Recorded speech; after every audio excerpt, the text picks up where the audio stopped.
నమస్తే. Spiritual, motivation, educational వీటికి సంబంధించి ఇంటర్వ్యూస్ ఇవ్వదలుచుకున్న వాళ్ళు కింద నంబర్ కి కాంటాక్ట్ చేయండి. నమస్తే, వెల్కమ్ టు అవర్ ఛానల్. నేను పద్మిని. ప్రస్తుతంతో పాటు ప్రముఖ ఆధ్యాత్మికవేత్త, ప్రముఖ న్యూమరాలజిస్ట్ లక్ష్మీ నరసింహస్వామి ఉపాసకురాలు శ్రీమతి స్రవంతి గారు మనతో పాటు ఉన్నారు. మాట్లాడదాం. నమస్తే అక్క.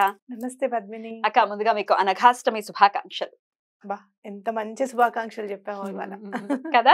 లక్ష్మీదేవికి సంబంధించింది కదా, మనసుకు ఖచ్చితంగా ఆనందం ఖచ్చితంగా ఉంటుంది. ఇప్పుడు వచ్చేటప్పుడు కూడా నేను అనుకున్నాను, అసలు ఎందుకు మనము స్వామివారి చరిత్ర కూర్చునే కాదు, గురువారమే కాదు, అసలు ఎప్పుడు కూడా ఎప్పుడు టైం ఉంటే అప్పుడు అలా చదువుకుంటూ రావాలి అని చెప్పి వాళ్ళు వచ్చేటప్పుడు 2 chapters కంప్లీట్ చేశాను.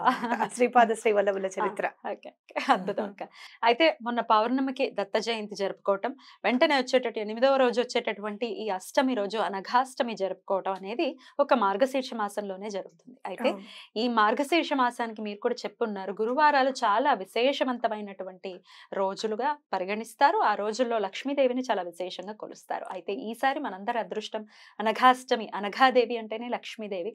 ఆవిడకి సంబంధించినటువంటి ఈ రోజు గురువారం నాడు అనఘాష్టమి రావటం అనేది నిజంగా అదృష్టకరమైనటువంటి విషయం. ఆ రోజున ఎలా చేసుకోవాలి సేవ అనేది మీ ద్వారా తెలుసుకోవాలనుకుంటున్నాను అక్క. చాలా మంచి రోజు అని చెప్పుకోవచ్చు పద్మిని. ఎవరైతే మార్గశిర గురువారాలు చేయడానికి ఆనవాయితీ ఉండాలేమో అని చెప్పి కొంతమంది అలా ఆనవాయితీ ఉంటేనే చెయ్యాలి అని అనుకుని కూడా కొంతమంది అనుకుంటారు. అలా ఉండాలా? ఉండాల్సిన అవసరం ఏమీ లేదు. కాకపోతే మొదలు పెట్టేటప్పుడు కొంతమంది ఇంట్లో పెద్దవాళ్ళు కూడా ఉంటారు కదా, ఆనవాయితీ ఉండాలమ్మా మనకి అని చెప్తారు కొన్ని విషయాలు. అలాంటప్పుడు అలా చేసుకోలేమనుకున్న వాళ్ళు, లేకపోతే మాకు కుదరలేదు ఈసారి అని అనుకున్న వాళ్ళు ఈ అనఘాష్టమి చేసుకుంటే చాలా అదృష్టం కలిసి వస్తుంది. నాకు ఏం చేయాలి, అప్పుడే కెరీర్ స్టార్ట్ చేస్తున్నాను. నేను స్టార్ట్ చేసినప్పుడు అనఘాష్టమి చేసుకుంటే చాలా మంచిది, ప్రతి అష్టమి రోజు వీళ్ళు అనఘాష్టమి చేసుకుంటారని ఒక కుటుంబం గురించి నేను తెలుసుకోవడం జరిగిందనమాట. వాళ్ళు పూజ్య గురువులు ఉన్నారు కదా, మైసూరు సచ్చిదానంద స్వామి, గణపతి సచ్చిదానంద స్వామి, వాళ్ళ భక్తులు అనమాట. అయితే వాళ్ళు అనఘాష్టమి ప్రతి అష్టమికి చేసుకుంటారట. ప్రతి బహుళపక్షాష్టమి కదా. అష్టమి ప్రతి నెలలో 2 అష్టములు వస్తాయి కదా మనకి, 2 అష్టములు చేసుకుంటారు.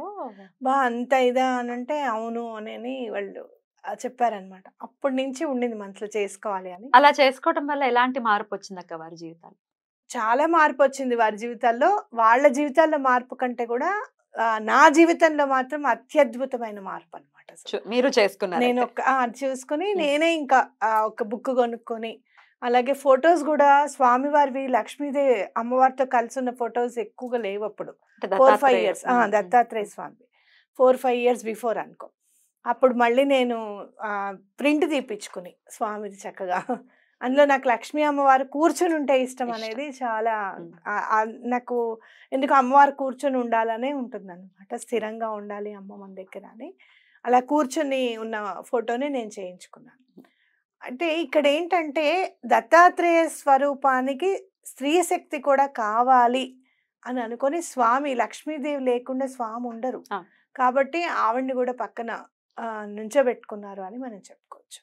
చాలా మంది పురుషులు అంటే ఇక సిద్ధ పురుషులు సైతము, ఋషీశ్వరులు సైతము దత్తాత్రేయ స్వామిని అనఘా సమేతంగా చూసినప్పుడు, ఆవిడ ముందు ఎప్పుడైనా కూడా ఎవరైనా ఆడవాళ్ళని ముందు వెంటనే మాట అనేస్తాను చూడు. వెంటనే ఏదైనా తప్పు చేస్తూ ఉంటే బుద్ధి ఉండక్కర్లేదా దానికి అని అనుకుంటాం. అలానే పాపం అంత ఋషీశ్వరులు అయినప్పటికీ కూడా ఆవిడకి బుద్ధి ఉండక్కర్లేదు, ఆయన పక్కన కూర్చుంది అని అనుకున్నారు. ఎందుకక్క? ఓన్లీ దాని గురించే కదా. దాని గురించే, కానీ వీళ్ళు అనుకున్న మాట చెప్తున్నా నేను. దాని గురించో దేని గురించో మొత్తానికి వచ్చేసింది అని అంటే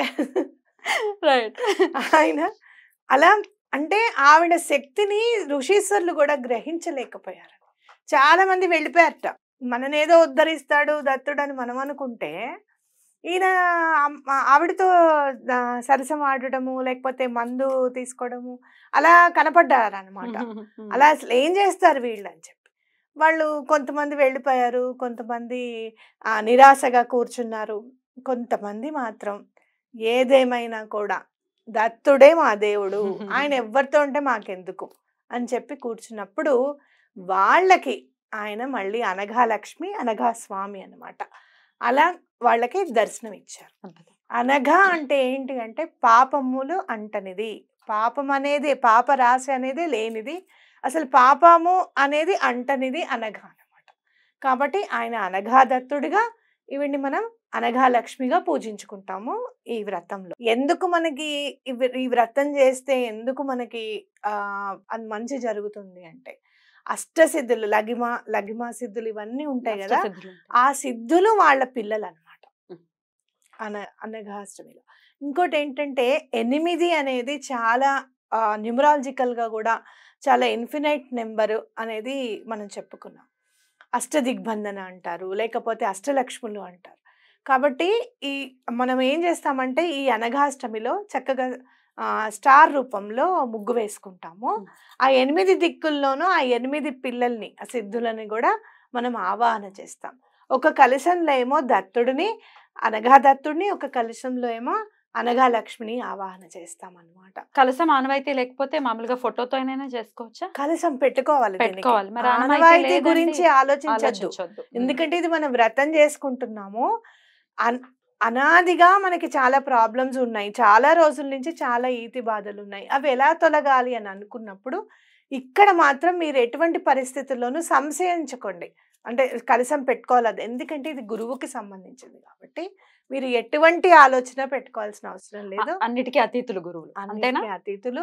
చక్కగా కలశం పెట్టుకొని, మనం కలశం పెట్టుకున్నాక కూడా దత్తాత్రేయ స్వామి రూపంగా 2 రూపాయి బిళ్ళలు, వెండి కాయిన్స్ పెట్టుకొని, లేకపోతే కనుక మామూలు రూపాయి బిళ్ళలే పెట్టుకున్నా నేను. మామూలు రూపాయి బిళ్ళలు పెట్టుకొని మనం పూజ చేసుకుంటాం. ఆ 2 రూపీ కాయిన్స్ తీసుకొని మనము మన బీరువాలో, అల్మారాలో, ఎక్కడైతే మనం నగలను లేకపోతే డబ్బను దాచుకుంటామో అది ఒక బాక్స్ లో వేసి పెడితే చాలా బాగా కలిసి వస్తుంది. అయితే నేనేం చేశాను అని అంటే, అవి అమ్మ స్వరూపంగా, అయ్యవారి స్వరూపంగా ఎప్పుడూ నా పూజ గదిలోనే ఉండాలి వాళ్ళని అని చెప్పి ఆ 2 రూపాయలు చక్కగా ఒక బాక్స్ లో పెట్టుకొని ఎప్పటికీ పూజిస్తూ ఉంటాను అన్నమాట. రైట్. చాలా బాగా కలిసి వస్తుంది అనఘాష్టమి చేసుకుంటే. అయితే ఇది సంవత్సరంలో ఒకసారేనాక మీరు ఎలా నేను ఒకసారి ఏం చేశానంటే 5 గురువారాలు కంటిన్యూగా చేసుకున్నాను. ఒకసారి మామూలుగా పూజ చేసుకున్నాను అష్టమి రోజు, ఇంకోసారి కూడా అష్టమి రోజు ఇలానే అనఘాష్టమి రోజే పూజ చేసుకోవడం జరిగింది. చేసుకున్న తర్వాత 2020లో మనం ఎక్కడ బయటకు వెళ్ళడానికి మనం లేదు కదా, చాలా ఫ్రీ టైం దొరికింది కదా, అప్పుడు మాత్రము మమ్మల్ని అందరినీ కాపాడు స్వామి అని చెప్పి, ఎందుకో నాకు 5 వారాలు చేసుకోవాలనిపించింది. 5 గురువారాలు అనఘాష్టమి వ్రతం చేసుకున్నాను. చాలా బాగా కలిసి వస్తుంది. మామూలు పూజా స్టోర్స్ లో పుస్తకం దొరుకుతుంది, వివరంగా ఉంటుంది. చక్కగా చేసుకోండి. మీకు ఇప్పుడు మనం పూజ చేసుకోవడానికో ఏమో ఈ మాధ్యమం కూడా మీకు కంపాస్ ఉంటుంది మొబైల్లో, ఏది ఈశాన్యము ఏది అన్నీ తెలుస్తాయి 4 దిక్కులు. మీరు ఏం చేస్తారంటే ముందు రోజు అది వేసుకొని ఈస్ట్ వెస్ట్ అని చెప్పి కొంచెం ప్రాక్టీస్ చేయండి. చేసినప్పుడు పూజ చేసేటప్పుడు మీకు అలవాటు అయిపోతుంది అనమాట. ఎలా చేయాలి అనేది స్ఫురణకు వస్తుంది. చక్కగా ఇంగ్లీష్లో ఏమంటారు, ఈశాన్యాన్ని ఏమంటారు, లేకపోతే ఆగ్నేయాన్ని ఏమంటారు అనేది తెలుసుకోండి. చక్కగా ఈజీగా పూజ చేసుకోవచ్చు అనమాట. చాలా బాగా కలిసి వస్తుంది మీకు. ఇంకా పూజ అయిపోయినప్పుడు శ్రీపాదుల వారిది సిద్ధమంగళ స్తోత్రం ఒకటి, అలాగే దత్తాత్రేయ స్వామి వారిది వజ్రకవచం ఒకటి చదువుకుంటే కూడా చాలా బాగా కలిసి వస్తుంది. అద్భుతం అక్క. అయితే ఈ అనఘాష్టమి దత్తుడు అంటేనే కొంత నిష్ట ఉంటుంది కాబట్టి ఏవైతే నియమాలు ఉన్నాయో ఈ 7 సూతకం కానీ 4వ రోజు అయితే కానీ ఇవి చేయకూడదు. అవి చేయకూడదు. 8 సూతకం ఉన్న వాళ్ళు చేసుకోకూడదు. ఎందుకంటే మనము వేడుకగా చేసుకుంటాం కదా, స్వామివారిని పిలుస్తున్నాము అంటే మనం చక్కగా ఏదైనా నైవేద్యం, తీపి నైవేద్యమో లేకపోతే పులిహారో ఇంకేమైనా చేసుకుంటూ ఉంటాం. కాబట్టి దత్తుడికి ఇష్టమైనది, శ్రీపాద శ్రీవల్లభులకి ఇష్టమైనది గోధుమ హల్వా. ఆ గోధుమ హల్వా కనుక ఇంట్లో చేస్తే కూడా చాలా మంచిది అన్నమాట. రైట్. ఆ రోజు విశేషంగా 4వ తారీఖు అనఘాష్టమి మనం అరుణాచలంలో ఉండబోతున్నాం కాబట్టి చాలా పద్మిని ఇవాళ నేను అనుకున్నా, భగవంతుడు అనేవాడు అలా నడిపించేస్తూ ఉంటాడు. అందుకే ఆయన ముందే చెప్పాడా, అనగాష్టమి ఈసారి చాలా బాగా చేసుకోవాలి అని అనుకున్నాను నేను.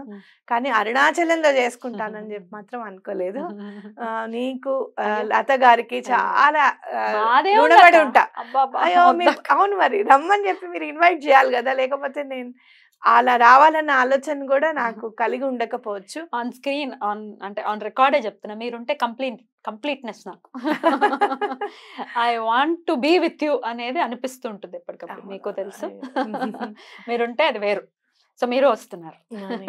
ఇవాళ ఒకళ్ళు వచ్చారు పద్మిని, వాళ్ళు అక్క అక్క అక్క అని పిలుస్తుంటే అసలు క్లయింట్స్ అన్నమాట, బుక్ చేసుకుని వచ్చారు. కళ్ళమని నీళ్ళు వచ్చేసాయి. వాళ్ళు ఎంత ప్రేమగా అంటే అసలు వెళ్ళేటప్పుడు పద్మిని అక్కకు కూడా చెప్పండి, చాలా బాగా క్వశ్చన్స్ అడుగుతారు. మేము అడుగుతున్నట్టే ఉంటుంది తను మాట్లాడుతూ ఉంటే. చాలా సార్లు చెప్పాను, గుర్తుందని.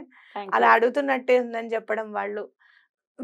నిజంగా చాలా, అంటే ఇంత పెద్ద ఫ్యామిలీ ఏర్పడింది నాకని చాలా సంతోషం అనిపించింది. You deserve it.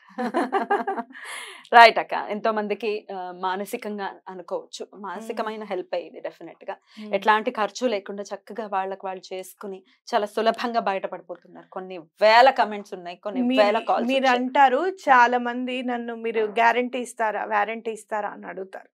కానీ అనగాష్టకి మాత్రం స్వామి కానీ ఈ అనగాష్టమి వ్రతానికి మాత్రం ఖచ్చితంగా నేను స్టాంప్ వేసి చెప్తాను, మీరు చేసుకోండి. మీ జీవితంలో నెక్స్ట్ మళ్ళీ ఈ డిసెంబర్ లోపల వచ్చేటప్పటికల్లా ఎంతో కొంత మార్పు రాకపోతే నన్ను అడగండి, నేను అడుగుతాను దత్తుడిని, ఏమయ్యా వాళ్ళు చేసుకున్నారు కదా, మరి నువ్వు ఎందుకు మార్పు ఇవ్వలేదని చెప్పి నేను స్వయంగానే అడుగుతాను ఆ స్వామిని. ఎందుకంటే ఎటువంటి పరిస్థితుల్లో స్మరణ మాత్రమే సంతుష్టుడు.